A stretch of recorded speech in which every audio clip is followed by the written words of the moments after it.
Un nouveau message d'un ancien trésor.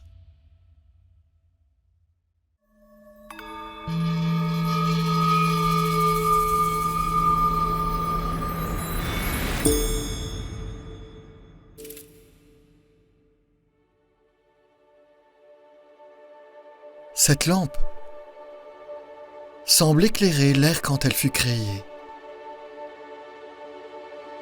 Elle met en scène une servante du palais de la dynastie Han de l'Ouest, avec de longs sourcils, des yeux fendus et un visage rond, portant une écharpe sur sa tête et un long vêtement enroulé en diagonale autour de son corps. Elle s'agenouille pieds nus. Elle n'a pas bougé d'un pouce depuis plus de 2000 ans, mais elle nous apporte une étincelle sur la dynastie lointaine des Han de l'Ouest. Elle était née pour tenir la lampe, avec une poignée ferme, éternelle, comme si elle éclairait le chemin à venir. Elle laisse ses traces sur son corps, la gardant au chaud et nous laissant ressentir la chaleur d'un passé lointain. Tant que la lampe est allumée, le temps ne s'écoulera jamais.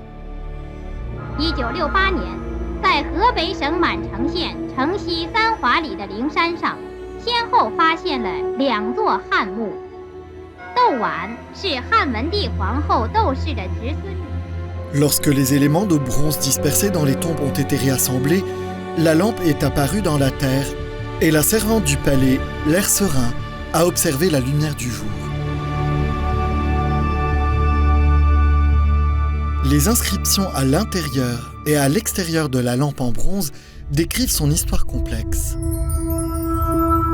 Selon l'inscription, elle était une lampe de la salle de bain au palais de Changxin, d'où le nom, la lampe du palais de Changxin.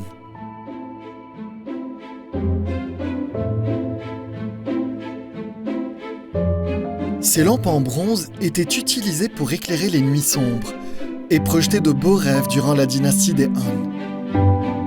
De tous les modèles variés, les lampes cylindriques étaient les plus fascinantes.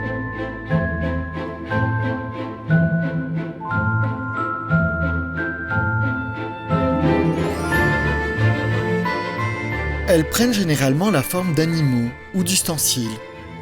La lampe du palais de Changxin était la seule lampe cylindrique conçue sous forme humaine. Grâce et beauté, profondément entrelacées, cette œuvre d'art impeccable est complète. Sa main gauche soutient la base de la lampe.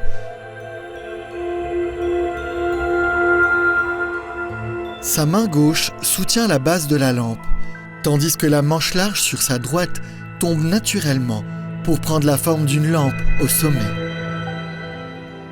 Nous remarquons 2 panneaux glissant sur le plateau et une manche sur le côté. Les panneaux peuvent être ouverts, fermés ou en rotation pour régler l'angle et l'intensité de la lumière projetée. Durant la dynastie des Han de l'Ouest, le saindoux était le combustible des lampes. Sa combustion produisait beaucoup de fumée et une odeur piquante. Alors pour protéger l'environnement, la figure de la servante était conçue pour être creuse. Après avoir allumé la lampe, la chaleur aspire la fumée vers le haut de la manche dans la cavité creuse. Quand la température s'abaisse progressivement, les résidus restent dans le corps de la servante et se fixent aux parois intérieures. Cela permet de garder l'air extérieur propre.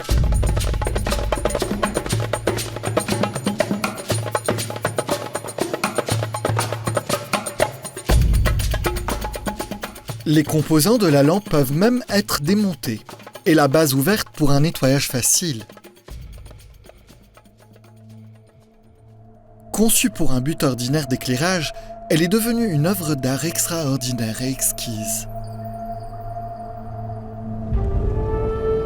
En contrôlant la lumière et en déviant la fumée, les anciens artisans nous ont montré leur délicatesse et leur ingéniosité. Même si le temps scintille comme la lumière et que la vie brûle comme une bougie, la lampe du palais de Changxin ne manque jamais d'enflammer notre imagination.